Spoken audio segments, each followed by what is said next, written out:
بخش اول دوره رو میخوایم شروع کنیم و این بخش بچه‌ها راجع به کسایی که اطلاعات زیادی ندارن، اصلا نمیدونن اکسپلور چیه، چجوری باید ببینن پستاشون رفته اکسپلور یا نه، اینو میخوام توضیح بدم. اگر شما اینا رو بلدین میتونین از این بخش رد بشین و بخش بعدی رو شروع کنین. این بخش برای بچه‌های مبتدیه و یک سری اطلاعات ابتدایی راجع به اکسپلور رو میخوام بهتون بدم. اکسپلور چیه اصلا؟ ببینین توی اینستاگرام شما زمانی که وارد میشین چند تا بخش داره. خب پایینش 5 تا شما آیکون میبینین. یکی از این آیکون ها یا علامت ها عکس ذره بین داره، به این بخش میگن اکسپلور. حالا در اینستاگرام هایی که زبانشون انگلیسیه اکسپلوره و در اینستاگرام هایی که زبانشون فارسیه بهش میگن کاوش. خب این بخش جاییه که شما کسایی رو که فالو نکردین پست هاشون بهتون نمایش داده میشه برای پیدا کردن افراد جدیده، برای پیدا کردن پست های جدیده و توی این بخش اینستاگرام بر اساس علاقه‌مندی های شما بهتون پست نمایش میده. اینستاگرام از روی رفتارهای شما میسنجه که شما به چه چیزهایی علاقه دارین و طبق علاقه‌مندی های شما میاد توی این بخش ذره بین یا اکسپلور بهتون یک سری پست ها رو نشون میده. تقریبا مهمترین بخشیه که توی اینستاگرام وجود داره و ما اگر یاد بگیریم که چجوری پستامون رو بفرستیم توی این بخش، یعنی آدمهای زیادی وقتی اکسپلور اینستاگرامشون رو باز میکنن پستهای ما رو اونجا ببینن، تغییرات بسیار زیادی در اینستاگرام ما به وجود میاد. فالوورهای خیلی زیادی از این طریق میتونیم جذب کنیم. ما دوستانی رو داریم که شاید 400-500 هزار تا فالوور فقط از طریق اکسپلور تونستن جذب کنن بدون اینکه بخوان هزینه ای رو انجام بدن.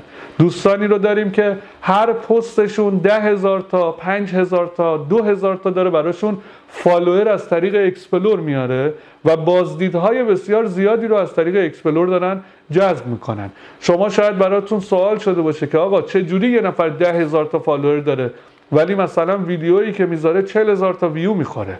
خب اینها همه از طریق اکسپلور دارن جذب میکنن. کسایی که فالوشون نکردن توی اکسپلور دارن پستاشون رو میبینن. ولی شاید شما پست مثلا 5,000 تا فالوور دارین ولی پستاتون 200 تا لایک میخوره، 200 تا ویو میخوره. این به خاطر اینه که پیج شما و پستای شما توی الگوریتم اینستاگرام توی اکسپلور نمایش داده نمیشه. بسیار بخش مهمیه، بسیار زیاد بخش مهمیه و باز هم میگم مهمترین بخشیه که ما در اینستاگرام داریم. حالا چند نکته ابتدایی راجع به اکسپلور وجود داره که باید بدونین. اول از همه خیلی هاتون یه اشتباه میکنین و پیجتون بسته است، یعنی پیجتون قفله یا پرایوته. خب افرادی که فالوتون ندارن نمیتونن پستاتون رو ببینن. پیج های پرایوت، پیج هایی که قفلن به هیچ وجه توی اکسپلور نمیرن چون پیجش قفله و آدم های دیگه نمیتونن ببیننش، برای همین اکسپلوری ندارن، هشتگی ندارن. پس اگر میخوای توی اکسپلور دیده بشی و بازدید بگیری و فالوور بگیری، اولین کاری که میکنی باید پیجت باز باشه. دومین نکته ای که وجود داره این که من چجوری بفهمم پستام میره اکسپلور یا نه.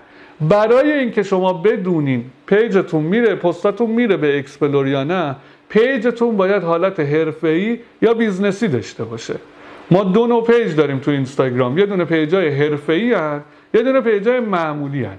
پیجای حرفه‌ای و معمولی یه فرقی دارن که شما توی پیج حرفه‌ای اینستاگرام بهتون آمار میده که پستاتون از کجاها ورودی داره، مثلا چند نفر از هشتگ دیدن، چند نفر از اکسپلور دیدن، چند نفر میان در ماه تو پیجتون بهتون سر میزنن. همه این آمارها رو بهتون میده ولی پیج معمولی این آمارها رو نمیده.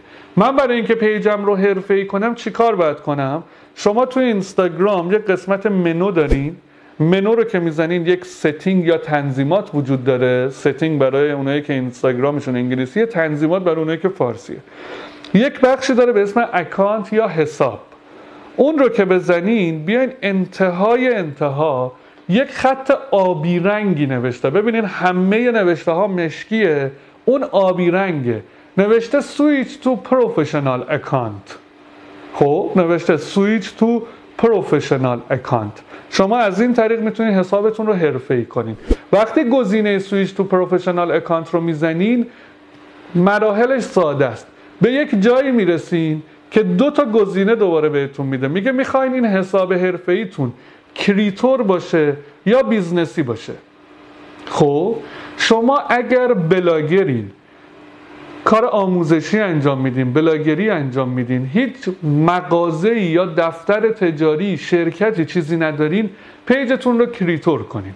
ولی اگر کسب و کارین، مثلا کفش فروشین یا لباس فروشین، لوازم آرایشی میفروشین، کسب و کار هستین، توی اون 2 تا گزینه بیزنس رو انتخاب کنین. این نکته رو خیلی دقت کنین. وقتی یه خورده میرین جلوتر، مراحلش رو میریم، مراحلش خیلی ساده است و فقط بعد اون بالا نکس رو بزنید. یه جا ازتون میخواد دسته‌بندی پیجتون رو انتخاب کنید. میگه پیجتون تو چه حوزه‌ای داره فعالیت میکنه، که حوزه رو انتخاب میکنین و به همین سادگی پیجتون بیزنسی یا حرفه‌ای میشه. حالا که پیجم بیزنسی شد، چه جوری باید بفهمم که پست‌هام چه آماری دارن؟ از روزی که پیجت رو بیزنسی کردی، از اون به بعد هر پستی که بذاری اینستاگرام بهت آمارهاشو نشون میده. از اون به قبل، مثلا من اگر الان پیجمو تجاری کردم، دیگه پستای قبلیم که از مثلا 1 ساعت پیش به قبل گذاشتم، دیگه آمارهاشو نمیتونم ببینم. ولی از این لحظه که تجاری کردم، از این به بعد هر پستی بذارم میتونم آمارهاش رو ببینم. چجوری میتونم ببینم؟ زمانی که من در واقع میام پیجم رو در واقع بیزنسی میکنم، زیر هر پست من یک گزینه‌ای میاد به اسم ویو اینسایتس که اینم آبی رنگ نوشته، یا اگر فارسی باشه نوشته آمار و اطلاعات، نمیدونم همچین چیزایی نوشته است دیگه، مشخصه. این گزینه رو میزنم و میبینین که آمارهای پست من رو بهم میده. چند نفر سیوش کردن، چند نفر شیر کردن، چند نفر کامنت گذاشتن و چند نفر لایک کردن.